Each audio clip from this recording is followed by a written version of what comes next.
Duda ang kampo ni Janet Lim Napoles sa naging testimonya ni PDAP scam whistleblower Merlinia Suñas sa 3rd Division ng Sandigan Bayan. Anila, praktisado ng prosekusyon ang bawat sagot ng testigo. Ito ang balita ni Joyce Balancio.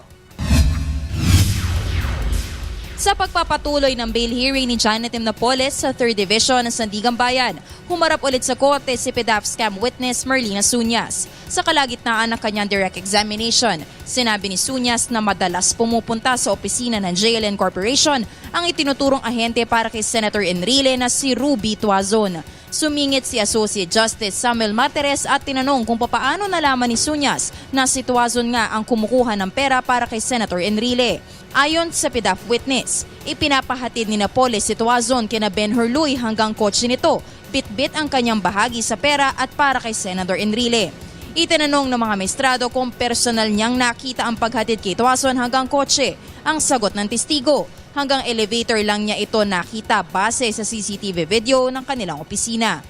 Ipinagtaka rin ng korte ang pabago-bagong testimonya ni Suñas sa umaring natatanggap na kickback ni Senator Enrile. Sinabi nitong 100 million pesos ang pinakamalaking proyektong naendorso ni Senator Enrile at 50% sa halagang ito ang pinakamalaking kickback na nakukuha ng senador. Ngunit na matanong ulit ang mga maestrado, 10 million pesos ang pinakamalaking halaga umano na naihanda niya para kay Senator Enrile. Inamin ni Suñas na idinagdag lamang niya sa kanyang testimonya ang ilang detalye at hindi siya sigurado sa lahat ng kanyang nalalaman.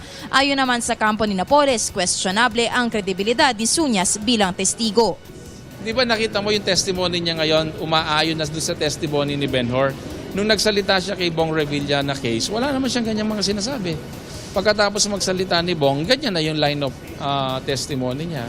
Halata rin umano na praktisado ng prosekusyon ang sagot ni Suñas sa direct examination. Itinanggi naman ito ng prosekusyon. Hindi ho trabaho yan ng mga prosecutors ng ombudsman. Nakita nyo naman kung anong naging resulta na doon sa unang kaso kay Senator Revilla. Hindi ho namin, may ethics po kami, hindi namin ho ginagawa yan.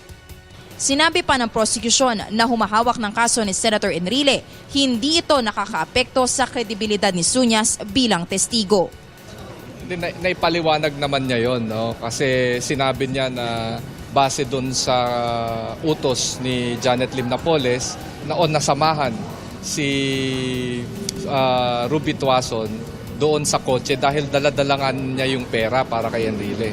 So, nasagot niya yon at naipaliwanag niya yon kung bakit niya sinabing naidagdag niya yon. So hindi yon nakasira doon sa testimonya niya. Sa susunod na Biyernes ay pagpapatuloy ng 3rd Division ng Sandigan Bayan ang kanilang pagdinig sa petition for bail ni Janet Lim Napoles kaugnay ng pork barrel scam. Joyce Balancio, UNTV News, Worldwide.